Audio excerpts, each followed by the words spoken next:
Hello दोस्तों, नमस्कार। कैसे हैं आप? हम आशा करते हैं आप स्वस्थ होंगे, मस्त होंगे और अपनी तैयारी में लगे होंगे। जैसा कि आप देख रहे हैं हमारा YouTube channel Connect to Exam, जो कि आपके लिए प्रैक्टिस सेट चल रहा है। ऑल मिक्स क्वेश्चन, मतलब हम सारे क्वेश्चन को मिला करके एक प्रैक्टिस सेट बनाए हैं, जो कि आपके टीसीएस के द्वारा पूछे गए प्रीवियस ईयर क्वेश्चन हैं। और ये जो हमारा मैथ का ये टॉपिक चल रहा है, ये सीरीज़, ये आपके लिए यूपीपी और रेलवे के लिए स्पेशल है। बाकी अन्य एग्जाम में भी इसी से रिलेटेड क्वेश्चन टीसीएस पूछ रहा है बार बार। ठीक है, ये टीसीएस के आधारित है क्वेश्चन। आज का क्वेश्चन आप देख करके आप बताइएगा कैसा है क्वेश्चन। और हमारे YouTube channel Connect to Exam, इसको आप सब्सक्राइब और शेयर ज़रूर करिएगा। हम और चलिए, ज़्यादा आपका समय नहीं खराब करेंगे, सीधा हम चलेंगे क्वेश्चन पर। क्वेश्चन प्रैक्टिस करेंगे और आपसे बातें करते रहेंगे। ऐसे ही करते करते अपना हम सेशन कंप्लीट करेंगे। ठीक है, चलिए पहला क्वेश्चन देखते हैं। पहला क्वेश्चन ही हमारा आ गया है। देखिए, ये है। इस टाइप के क्वेश्चन को समझने के लिए पहले देखिए क्या दिया गया है। x बराबर 2 + √3 हो तो x³ + 1/x³ का मान ज्ञात कीजिए। ठीक है, ये अलजेब्रा का पॉइंट है। देखिए इसमें क्या होता है, ये जो पूछा है हमसे, क्या पूछा है, इसको हम लिखते हैं। देखिए वो पूछ रहा है हमसे x³ + 1/x³। हम सबसे पहले इसी के बारे में जानेंगे। x³ + 1/x³, ये हमें कैसे प्राप्त होगा, इसके बारे में हम जान ले। ये हमें कैसे प्राप्त होगा, अगर हमें x + 1/x की वैल्यू पता हो। अगर x + 1/x की वैल्यू अगर a है, अगर हमें इसकी वैल्यू पता हो जाए तो हम इसको निकाल सकते हैं। कैसे, देखिए अगर x + 1/x बराबर a हो तो x³ + 1/x³ का मान क्या होता है, इसका मान होता है a³ - 3a। ठीक है, a³ - 3a। लेकिन देखिए हमें क्या चाहिए, पहले इस क्वेश्चन को सॉल्व करने के लिए हमें चाहिए x + 1/x की वैल्यू। यहाँ से देखिए क्वेश्चन में क्या दिया है हमें क्वेश्चन में दिया है x का मान। x का मान दिया है तो हम 1/x का मान निकाल सकते हैं। चलिए हम आपको एक और चीज़ बताते हैं। अगर यहाँ से x की वैल्यू ये है और तो 1/x की वैल्यू अगर हमें पता करनी हो तो इसका हो जाएगा 2 - √3 हो जाएगा। यहाँ पे चिन्ह बदल जाता है। ठीक है, चिन्ह बदल जाता है। x की वैल्यू अगर ये है तो 1/x की वैल्यू ये होगी। ठीक है, ये कैसे होगी, आप इसी को उल्टा करके जब परमेयीकरण करेंगे तो यही आ जाएगा। इसको समझिएगा। जैसे आपको इसी को अगर समझना हो तो हम कह सकते हैं कि x बराबर अगर दिया है 2 + √3। ठीक है, 2 + √3 हम 1/x अगर कर दें तो इसकी वैल्यू भी हमारी क्या हो जाएगी, 1/x की वैल्यू क्या हो जाएगी, 1/2 + √3, यही हो जाएगा। अब हम इसको अगर परमेयीकरण करेंगे, अब इसकी अगर हम परमेयीकरण करते हैं तो देखिए परमेयीकरण कैसे होता है, यहाँ चिन्ह बदल के गुणा हो जाता है। यहाँ से हो जाएगा 2 - √3 अपान इसका, यहाँ पर भी हमें 2 - √3 से गुणा करना पड़ता है। ठीक है, ऐसे जब हम गुणा करेंगे यहाँ से ये तो डायरेक्ट ये बन जाएगा 2 - √3 बन जाएगा। और नीचे क्या बनेगा, a² - b², क्योंकि एक कोष्टक ये देखिए प्लस है और माइनस है। हम कह सकते हैं कि देखिए यही तो होगा। अब यहाँ से अगर हम a² - b² का फार्मूला क्या होता है, a + b, दूसरे कोष्टक में a - b। यहाँ से हम a² का मान रखेंगे तो दो का स्क्वायर करेंगे 4 हो जाएगा, √3 का स्क्वायर करेंगे तो 3 हो जाएगा। 4 में से 3 जाएगा तो हमारा कितना हो जाएगा, 1 हो जाएगा। तो यहाँ से देखिए मान कितना निकल के आया, 2 - √3। इसी को हम डायरेक्ट यहाँ पे रख दिए हैं। देखिए यहाँ से क्या होता है, x का मान अगर ये है तो 1/x का मान जो होगा 2 - √3 होगा। अब देखिए, अब हम इन दोनों समीकरण को अगर ऐड करें तो यहाँ से क्या बनेगा, x + 1/x। ठीक है, तो हम कह सकते हैं यहाँ से हो जाएगा 2 + √3 प्लस यहाँ से हो जाएगा 2 - √3। यहाँ से देखिए ये प्लस में √3 है और ये माइनस में √3 है, ये कट जाएगा। यहाँ से हमें पता चल गया है क्या, यहाँ से हमें सीधा x + 1/x का मान पता चल गया। कितना हो गया, x + 1/x का मान हमें पता चल गया है 4। ठीक है, हमें x + 1/x का मान पता चल गया है। हमें चाहिए क्या, x³ + 1/x³। ये तो यहाँ से हम जानते हैं, अभी हम आपको ये बताए हैं कि फार्मूला क्या होता है। अगर x + 1/x बराबर a है तो x³ + 1/x³ का मान होता है a³ - 3a। तो यहाँ से हमें a का मान पता चल गया है। a हमारा कितना है, a हमारा 4 है, तो हम कह सकते हैं कि एक्स क्यूब प्लस 1/x³ बराबर हमारा हो जाएगा, ए का मान कितना है 4 का क्यूब माइनस 3 इंटू 3a होता है, ए का मान हमारा कितना है 4 है। 4 का क्यूब कितना होता है, 4 का क्यूब होता है 64। 4 का क्यूब कितना होता है 64 होता है। 64 में से 4 या 12 को माइनस करेंगे तो हमारा हो जाएगा कितना 52।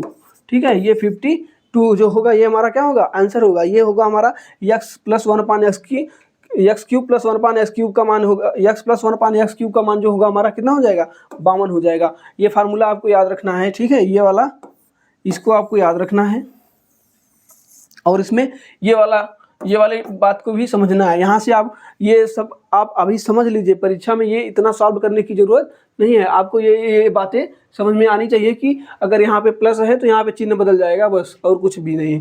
ठीक है, ये सारे क्वेश्चन जो होते हैं वे सेट क्वेश्चन आते हैं, ये आप इसमें उलझिएगा मत। चलिए अगला क्वेश्चन देखते हैं। अगला क्वेश्चन हमारा क्या है, देखिए अगला क्वेश्चन हमारा प्रॉफिट और लॉस से है। ठीक है, कह रहा है एक वस्तु का अंकित मूल्य 1280 है, यदि एक दुकानदार 30% छूट देने के बाद वस्तु को 12% लाभ पर बेचा तो वस्तु का लागत मूल्य क्या होगा। देखिए आप लोगों ने ये चीज़ें पढ़ी होंगी, सीपी और एमपी का रेशियो, सीपी और एमपी का रेशियो, सीपी और एमपी। सीपी का रेशियो कैसे बनता है 100 माइनस डिस्काउंट, 100 माइनस डिस्काउंट पर डिस्काउंट। ठीक है, 100 माइनस डिस्काउंट और प्रॉफिट एमपी क्या होता है 100 प्लस प्रॉफिट। ठीक है, 100 प्लस प्रॉफिट, ये हमारा सीपी और एमपी का क्या बनता है रेशियो बनता है। यहाँ पे देखिए क्या कहा है कि यदि एक दुकानदार 30% की छूट देता है, अगर 30% की छूट देगा तो यहाँ से 100 माइनस 30 करेंगे तो हमारा कितना हो जाएगा 70 हो जाएगा। और यहाँ से कह रहा है कि अगर 12 और उसके बाद उसको 12% का लाभ हो रहा है, मतलब डिस्काउंट देने के बाद भी जब ये लाभ होगा तो ये वाला रेशियो बनेगा, सीपी और एमपी का जो रेशियो बनेगा यही बनेगा। क्या होता है 100 माइनस डिस्काउंट प्लस उसके बाद दूसरा रेशियो बनेगा 100 प्लस प्रॉफिट। ठीक है, कभी कभी लॉस भी होगा तो भी हम यहाँ पे लॉस कर लेंगे बस, बाकी कोई दिक्कत नहीं है। देखिए अगर यहाँ पे बना रहा है ये 30% का डिस्काउंट देगा, जब 30% का डिस्काउंट देगा तो ये कितना हो जाएगा, ये हो जाएगा 100 में से 30 जाएगा तो 70 बचेगा। अब यहाँ से 100 प्लस प्रॉफिट हो जाएगा, तो हम जानते हैं कि यहाँ पे 100 है प्लस प्रॉफिट कितना है 12 का, तो यहाँ पे बन जाएगा 112। ठीक है, ये हमारा रेशियो हो जाएगा। इसको हम कटा भी सकते हैं, देखिए कटाएंगे कैसे, 7 10 में 70। ठीक है, 10 से कट गया और इसको कटाएंगे तो 16 से 112, 5 से कटेगा 5, सॉरी 2 से कटेगा 2 पंचे 10, 9 से 16। तो हमारा जो सीपी और एमपी का रेशियो आ गया कितना आ गया 5 और 8 का। ठीक है, 5 और 8 का, ये 8 हमारा क्या है, ये हमारा 8 जो है वो क्या है 8 एमपी है, एमपी मतलब मार्क प्राइस। तो हमारा एमपी का मान अंकित मूल्य क्या दिया है 1280। ठीक है, 1280 जो दिया है उसके नीचे उसका यूनिट। ठीक है, और जो हमसे पूछ रहा है, पूछ क्या रहा है हमसे, सीपी पूछ रहा है ना, हमसे क्या पूछ रहा है सीपी। देखिए यहाँ पे क्या गया है लागत मूल्य, लागत मूल्य किसे कहते हैं सीपी को कहते हैं। सीपी का मान कितना है 5 है। अब इसको कटाएंगे, देखिए 8 से कटाते हैं तो ये हो जाएगा कितनी बार 16 8 128 160 160। अब इसका गुणा करेंगे 16 बच्चे 80 और 1 0। ठीक है, 800 जो इसका मूल्य होगा कितना होगा, इसका मूल्य हो जाएगा 800 रुपये। ठीक है, सीपी जो होगा इसका 800। देखिए ऑप्शन नंबर बी सही है। यहाँ पे ये चीज़ आपको याद रखनी है, सीपी और एमपी का रेशियो। सीपी और एमपी का अगर रेशियो आपको ये बातें समझ में आएंगी तो आसानी से क्वेश्चन को सॉल्व कर लेंगे। ठीक है, अब देखिए अगला क्वेश्चन क्या है। अगला क्वेश्चन कह रहा है, ये एडवांस का क्वेश्चन है, ये भी बहुत अच्छा क्वेश्चन है। दो वृत्त आंतरिक रूप से स्पर्श करते हैं, उनके व्यास क्रमशः 8 सेमी और 4 सेमी है, उनके केंद्रों के बीच की दूरी क्या होगी। ठीक है, देखिए इस टाइप के क्वेश्चन हमारे बनते हैं बहुत आंतरिक, एक तो आंतरिक कभी कभी करता है और कभी कभी बाह्य स्पर्श करता है। ठीक है, जो जैसे देखिए आंतरिक कैसे करेगा और बाह्य कैसे करेगा इसको आपको समझना है। जैसे मान लीजिए एक वृत्त ये है, ठीक है, और एक वृत्त ये, मान ली ये केंद्र है और इसका केंद्र ये है, ये दूरी पूछ रहा है हमसे। ठीक है, एक कंडीशन तो ये बनता है कि जब आंतरिक स्पर्श करे, और दूसरा कंडीशन कैसे बनेगा, देखिए दूसरा जो होगा ये बाह्य स्पर्श करेगा। ठीक है,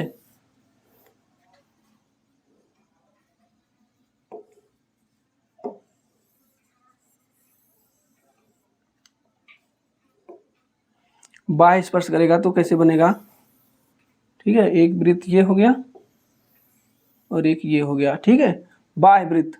तो बाह्य वाले में क्या होगा, इनके केंद्रों के बीच की दूरी पूछेगा, ठीक है। यही दो कंडीशन बनते हैं वृत्त वाले में, एक जब आंतरिक रूप से स्पर्श करेगा तो ये ऐसा बनेगा और बाह्य करेगा तो ऐसा बनेगा, ठीक है। अब देखिए इनके बीच की दूरी, इसमें क्या होता है कि मान लेते हैं कि इसका बड़े वाले का R1 और छोटे वाले का ये छोटा r, तो इसमें भी बड़े वाले का बड़ा R मान लेते हैं, यहाँ से यहाँ तक बड़ा R मान लेते हैं और यहाँ से यहाँ तक छोटे वाले का छोटा R मानते हैं, ठीक है।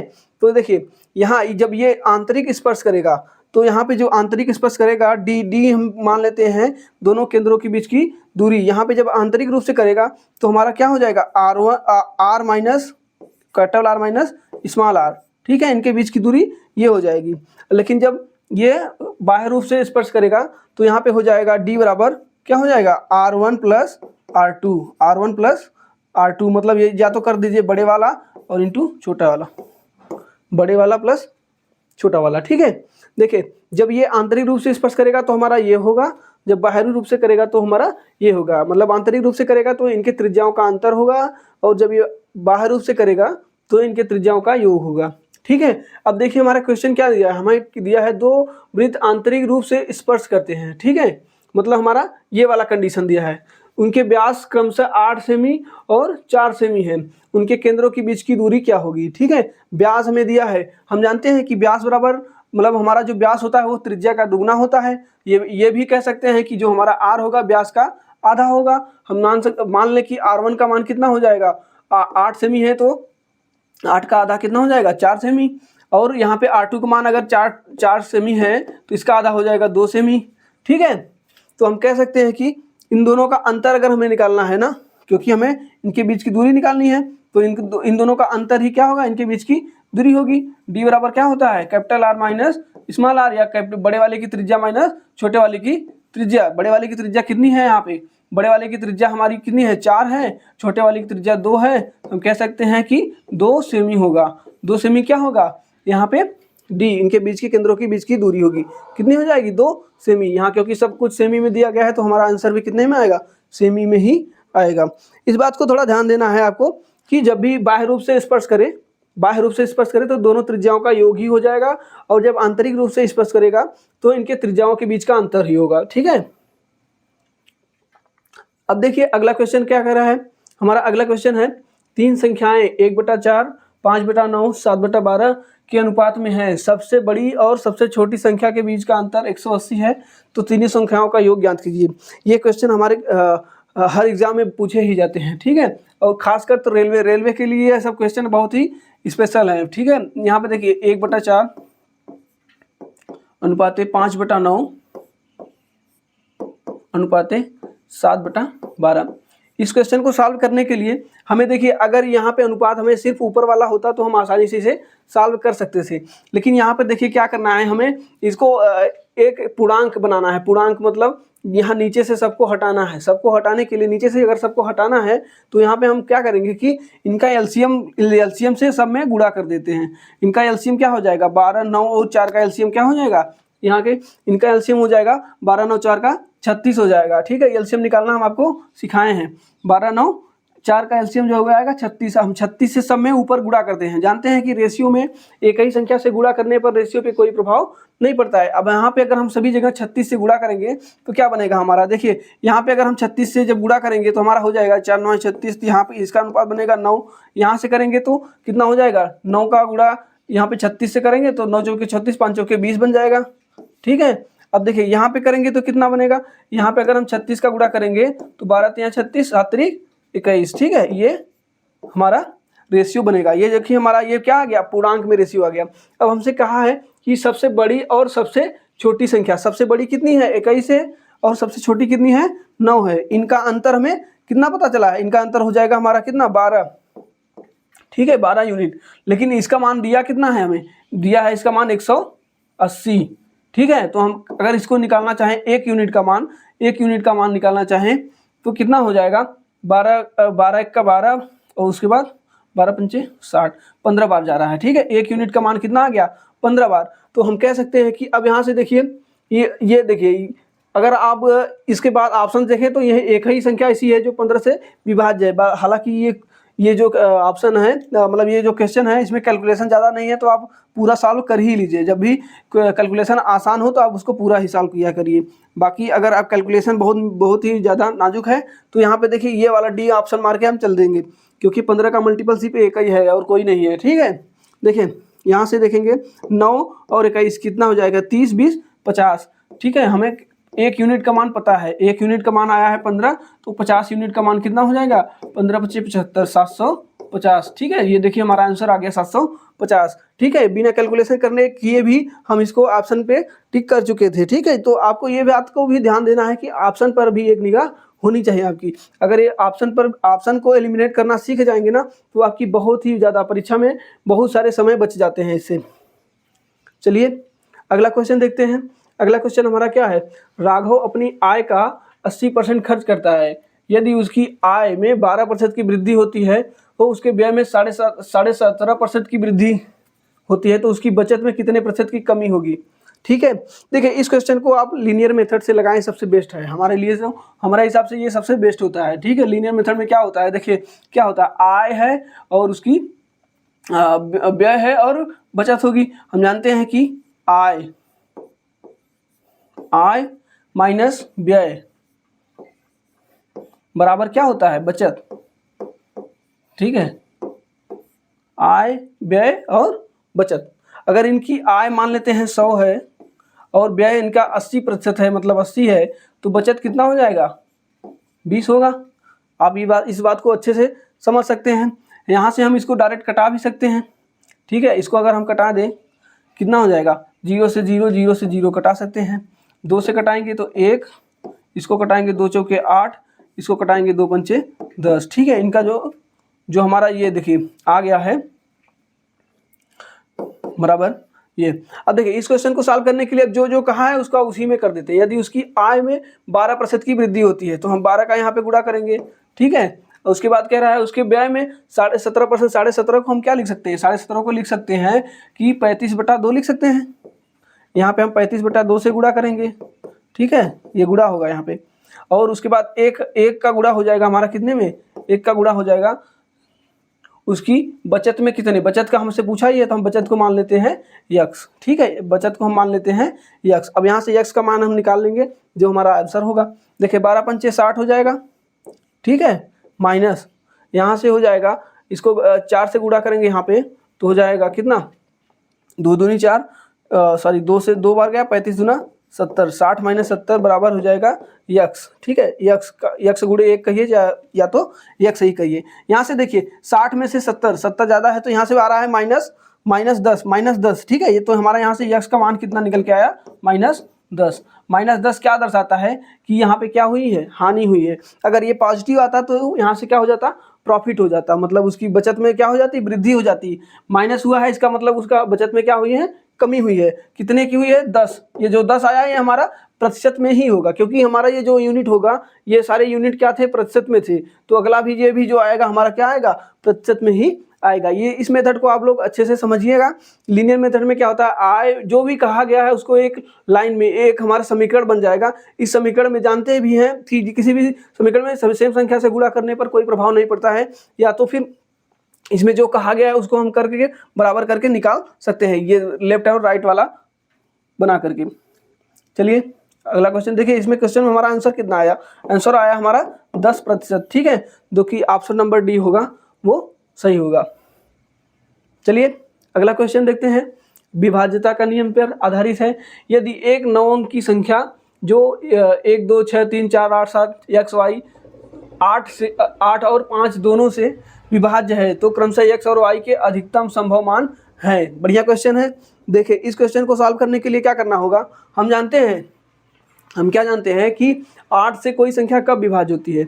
8 से कोई संख्या तभी विभाज्य होती है जो आखिरी के 3 अंक जो होंगे अगर वो 8 से विभाज्य हो जाएंगे तो ये संख्या पूरी 8 से विभाज्य हो जाएगी। यहाँ पे देखिए 2 चीज़ें हैं। ठीक है, और क्या कहा है, और दूसरी संख्या हमारी कितनी है, 5 है। 5 से विभाज्यता का नियम क्या कहता है कि 5 से वही संख्या विभाज्य होंगी या तो जिनके अंतिम में 5 होंगे या 0 होंगे। ठीक है, अब देखिए यहाँ पे y का मान अगर हम 5 ले लें ठीक है। अगर y का मान 5 ले ले तो ये क्या बन जाएगी, विषम संख्या। ठीक है, विषम संख्या कभी भी 8 से नहीं कट सकती। ठीक है, तो हम यहाँ से y का मान 5 नहीं ले सकते। तो हमारा दो कंडीशन था, 5 या 0, तो लेकिन हम यहाँ से 5 नहीं ले सकते, तो y का मान क्या आ गया हमारा, y का मान हमारा 0 आ गया। देखिए अब यहाँ से अब हम देखेंगे ऑप्शन। देखिए कभी कभी ऑप्शन में ना डायरेक्ट आंसर दिया रहता है, समझ लीजिए, आपको समझना है।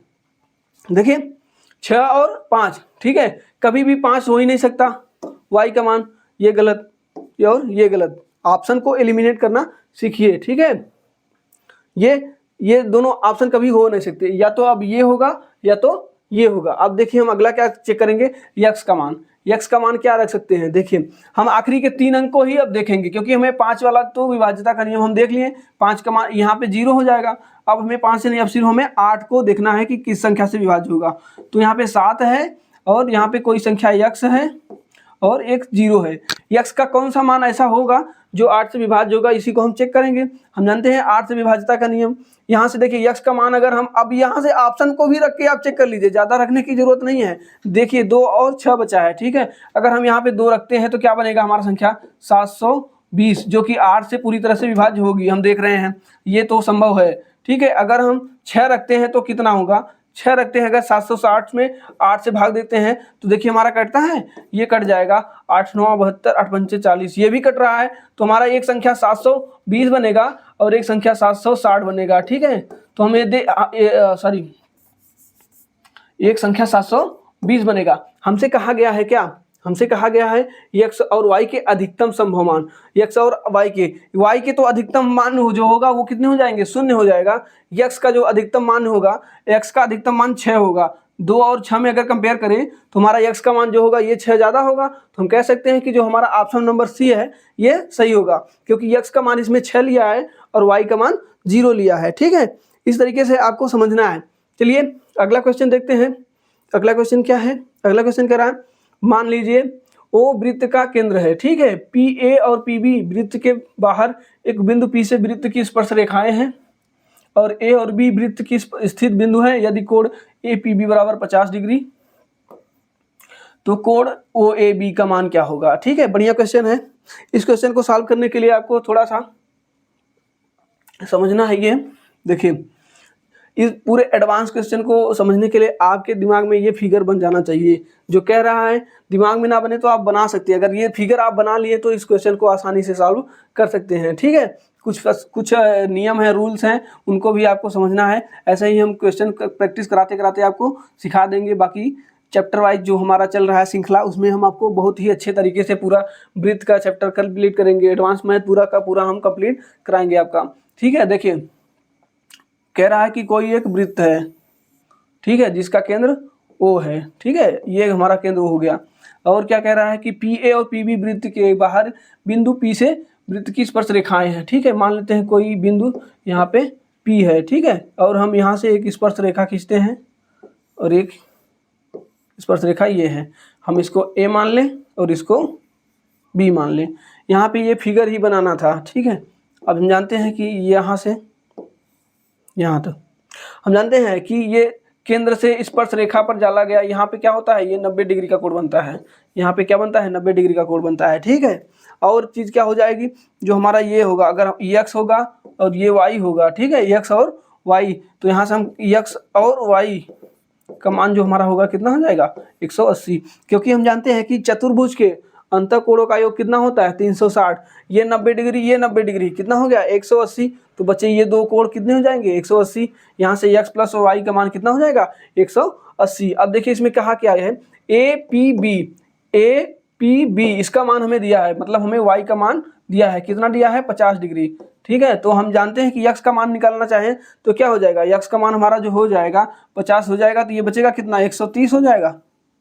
कह सकते हैं 180 में से 50 निकाल लेंगे तो हमारा 130 बचेगा। यहाँ का मान हमारा 130 हो गया। अब हमसे पूछा क्या है, यदि कोण APB बराबर 50 तो कोण OAB कहाँ है, O है, A है और B है, मतलब हमारा ये वाला कोण पूछा है। हम जानते हैं कि देखिए वृत्त में क्या होती है, ये त्रिज्या क्या होगी, बराबर होगी कि नहीं होगी, वृत्त में त्रिज्या तो बराबर होगी। यहाँ से देखिए हमारा बन रहा है क्या, समद्विबाहु त्रिभुज। समद्विबाहु त्रिभुज में क्या होता है कि ये दोनों भुजा बराबर हैं और दो कोण भी बराबर होते हैं। ये वाला कोण इस वाले कोण के क्या हो जाएगा, बराबर हो जाएगा। ठीक है, हम जानते हैं कि त्रिभुज के तीनों कोणों का योग कितना होता है, त्रिभुज के तीनों कोणों का योग मतलब त्रिभुज के अंतः कोणों का योग 180 होता है। ठीक है, तीनों कोणों का योग 180 होता है। 180 में से ये वाला कोण जो है हमारा 130 है, तो बचा हुआ कोण कितने हो जाएंगे, दोनों मिला के 50 हो जाएंगे। मतलब हम यहाँ से अगर इनका मान मान लें a और इनका मान लें b, ठीक है, तो a प्लस बी का मान हमारा कितना हो जाएगा, a प्लस बी का मान हो जाएगा हमारा 50। ठीक है, क्योंकि हम जानते हैं कि त्रिभुज के अंतः कोणों का योग क्या होता है, 180। तो यहाँ से 130 ये वाला अकेले हो गया, तो बचा हुआ कितना हो जाएगा, 50। तो हमसे पूछा है किसका, इसका मान पूछा है, तो जितना ये है उतना ये है। तो हम कह सकते हैं कि a का मान अगर हमें निकालना है तो हो जाएगा 50/2। ठीक है, तो हमारा जो हो जाएगा ये 25 डिग्री। यहाँ से ओ ए बी का मान हमारा कितना आ गया, 25 डिग्री। ठीक है, ये 25 डिग्री, यही हमारा क्या हो जाएगा, आंसर हो जाएगा, यही हमारा आंसर हो जाएगा। तो देखिए जो ऑप्शन नंबर ए क्या होगा, सही होगा। अगला क्वेश्चन देखते हैं। अगला क्वेश्चन हमारा क्या है, अगला क्वेश्चन भी देखिए हमारा एडवांस मैथ से ही है। हमने बहुत सारे एडवांस क्वेश्चन लिए हैं। आप लोगों को एडवांस मैथ से बहुत डर लगता है, इसलिए हम एडवांस क्वेश्चन की प्रैक्टिस बहुत ही आसान सरल तरीके से कराते हैं आपको, ताकि आपकी हैबिट बन जाए और एडवांस से डरना छोड़ दें। चलिए अगला क्वेश्चन देखिए, इस क्वेश्चन को पढ़िए और समझिए। पढ़ने के बाद आप फिगर बनाइए। ठीक है, फिगर जरूर बनाइए। जब आप फिगर बनाना सीख जाएंगे तो क्वेश्चन को लगाना बहुत ही आसान हो जाता है। ठीक है, देखिए पी क्यू आर समद्विबाहु त्रिभुज है। पी क्यू आर एक समद्विबाहु त्रिभुज है। हम बना लेते हैं पहले समद्विबाहु त्रिभुज। समद्विबाहु त्रिभुज कैसे बनते हैं, ठीक है, पी क्यू आर, यहाँ से कहा है पी क्यू बराबर पी आर। हम यहाँ से पी ले लेते हैं, यहाँ पे क्यू ले लेते हैं और यहाँ पे आर, तीन बिंदु हमारे हो गए। ठीक है, अब देखिए क्या कहा है, पी क्यू बराबर पी आर। ये मान 25 दिया है, ये मान भी 25 दिया है। अच्छा एक बात और आप समझ लीजिए, आपको हम समझाते हैं थोड़ा। देखिए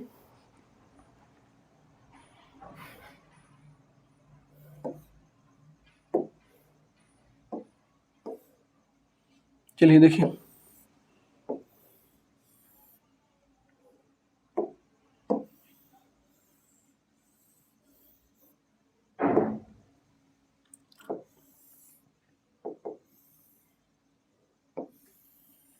ये हमारा समद्विबाहु त्रिभुज है। इसके बारे में थोड़ा सा समझिए, समद्विबाहु त्रिभुज में क्या होता है। समद्विबाहु त्रिभुज में क्या होता है, देखिए दोनों भुजाएं बराबर होती हैं, ये कोण भी बराबर होते हैं। ठीक है, ये दोनों कोण आपस में बराबर होंगे।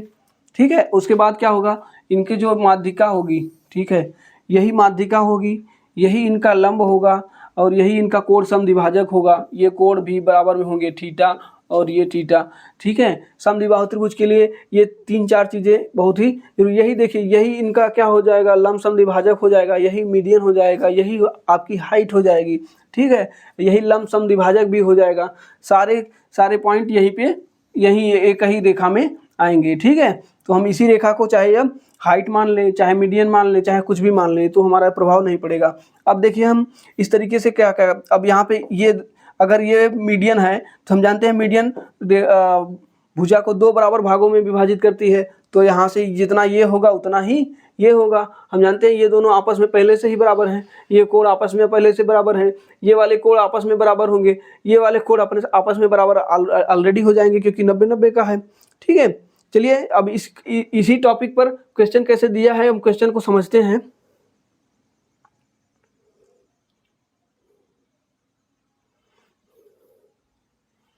क्वेश्चन कैसे दिया है, देखिए क्वेश्चन दिया है पी क्यू आर समद्विबाहु त्रिभुज है, जो पी क्यू बराबर कितना बराबर 25 है, ये 25 हमारा मान रखा गया है। ठीक है, यदि पी एस क्या है इसकी, पी से क्यू आर पर माध्यिका है। ठीक है, यहाँ पे ये माध्यिका बोला है, ये क्या है, ये माध्यिका है। इसे अभी हम आपको बताएं समद्विबाहु त्रिभुज में क्या होता है, वही माध्यिका होती है, वही लंब समद्विभाजक, वही उसकी हाइट हो जाती है, वही सारी चीजें हो जाती हैं। ठीक है, तो ये जितना ये होगा उतना ही ये होगा। कह रहा है ये पी एस, ठीक है, पी एस। अब हमें क्या दिया है, देखिए दिया है क्या कि PS बराबर इतना माध्यिका है, QR की माध्यिका इस प्रकार है कि PS बराबर 7। PS का मान कितना, मतलब इसका हाइट दिया है 7। ठीक है, अब देखिए यहाँ से आपको क्या लगाना है, पाइथागोरस प्रमेय लगाइए, या तो आपको ट्रिपलेट याद हो। ट्रिपलेट आपका क्या होता है, 7, 24, 25। यहाँ पे जो ट्रिपलेट लगा है 7, 24, 25। अगर आपको ट्रिपलेट याद नहीं है तो भी घबराने की बात नहीं है। हम जानते हैं क्या होगा, आधार का मान अगर निकालना हो तो हो जाएगा कड़ का स्क्वायर माइनस लंब का स्क्वायर। तो यहाँ से करेंगे तो हमारा इसका मान कितना निकल के आएगा, 24। ये 24 होगा तो हमारा ये भी 24 होगा। ठीक है, यहाँ से यहाँ तक अगर 24 होगा तो ये भी हमारा 24 होगा, क्योंकि ये वाला भुजा और ये विभाजित भुजा, ये जो बिंदु है यहाँ से क्या है, मीडियन है। माध्यिका जो होती है एक दूसरे भुजा को आधे आधे बांटती है। तो यहाँ पे ये 24 हो जाएगा तो ये भी 24 हो जाएगा। तो हमारा पूछा क्या है, हमसे क्वेश्चन पूछा है QR की लंबाई, ये है Q और ये R। तो यहाँ से यहाँ तक की लंबाई कितनी हो जाएगी, 24 और 24 कितना हो जाएगा, 48। 24, 24, 48, 48, जो कि देखिए हमारा ऑप्शन नंबर ए सही होगा। ठीक है, देखिए आपको फिगर बनाना था, बाकी क्वेश्चन ये बहुत आसान था, फिगर बन गया तो क्वेश्चन एकदम ही आसान हो जाएगा। ठीक है, चलिए अगला देखते हैं। अगला क्वेश्चन हमारा क्या है, अगला क्वेश्चन देखिए फिर से हमारा आ गया है एक एडवांस का क्वेश्चन। ये हम आज एडवांस के सारे जब बहुत सारे क्वेश्चन एडवांस के इसलिए करा रहे हैं कि आप लोग की एडवांस से जो डर रहे हैं, एडवांस से डरना बंद कर देंगे। बहुत ही आसान तरीके से, आसान भाषा में एकदम अपने ही लैंग्वेज में इसको समझने की कोशिश करेंगे। ठीक है, चलिए देखिए क्या कह रहा है, कह रहा है कि एक ठोस बेलन के आधार की त्रिज्या और ऊंचाई का योग, त्रिज्या और ऊंचाई का योग दिया है हमें 12.5 सेमी। यदि बेलन का कुल पृष्ठीय क्षेत्रफल 275 सेमी स्क्वायर है तो इसकी त्रिज्या क्या होगी। ठीक है, अब देखिए इसमें क्या क्या होता है। बेलन का संपूर्ण पृष्ठ क्या होता है, बेलन का संपूर्ण पृष्ठ क्या होता है, बेलन हमारा कैसे बनता है। देखिए एक ऐसे वृत्त होता है और इसी वृत्त की संख्या बढ़ती जाए तो इसमें क्या हो जाता है, हाइट आ जाती है। जब ये हाइट आ जाती है तो यही हमारा क्या बन जाता है, बेलन। ठीक है, तो हम जानते हैं कि वृत्त का जो हमारा परिधि होता है कितना होता है, 2πr होता है। 2πr क्या होता है, ये परिधि होता है। अगर इसी में हाइट का गुणा कर दें तो हमारा ये क्या निकल जाएगा, इसका वक्र पृष्ठ निकल जाएगा। इसमें हाइट का गुणा कर दे तो क्या निकल जाएगा, वक्र पृष्ठ निकल जाएगा।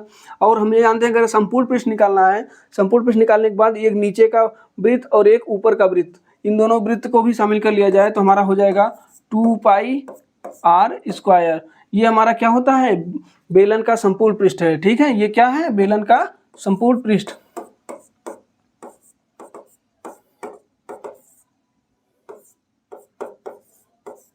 बेलन का संपूर्ण पृष्ठ है। हम यहाँ से क्या क्या कॉमन ले सकते हैं, देखिए 2πr कॉमन ले सकते हैं।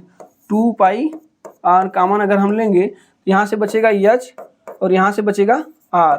ठीक है, यही हो जाता है 2πr। ये इस फार्मूला, यही होता है इसका फार्मूला।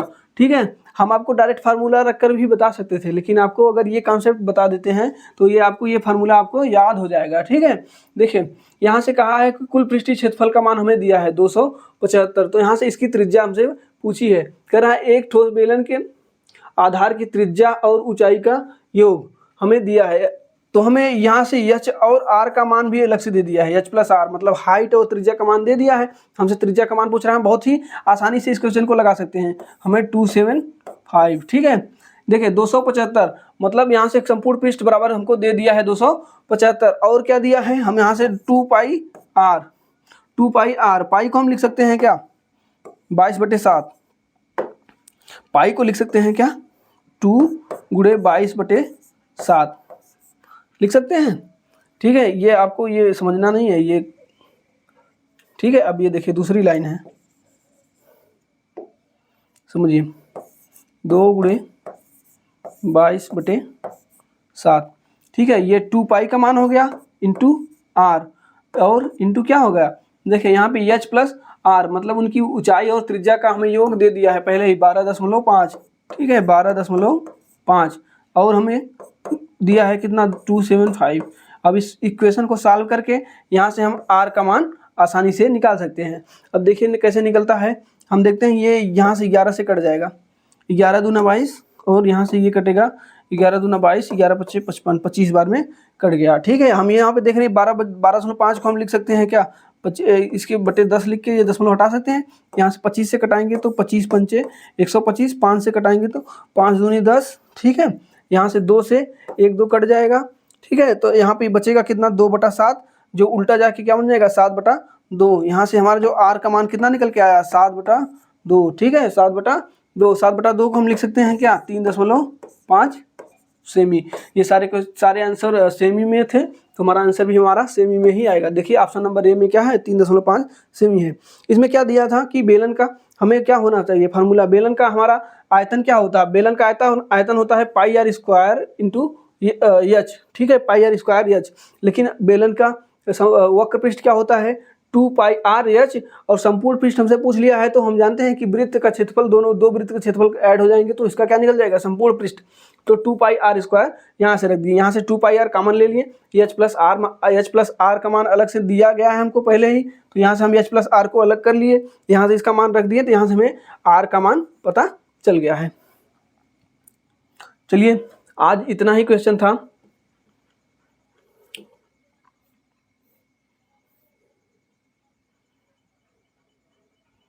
ऐसे ही क्वेश्चन को लगातार अच्छे क्वेश्चन को प्रैक्टिस करने के लिए हमारे YouTube channel Connect to Exam के साथ जुड़े रहिए, ठीक है। हम आपकी तैयारी को एकदम बेहतर से बेहतर करने का प्रयास कर रहे हैं। चलिए धन्यवाद, अब मिलते हैं अगली क्लास में।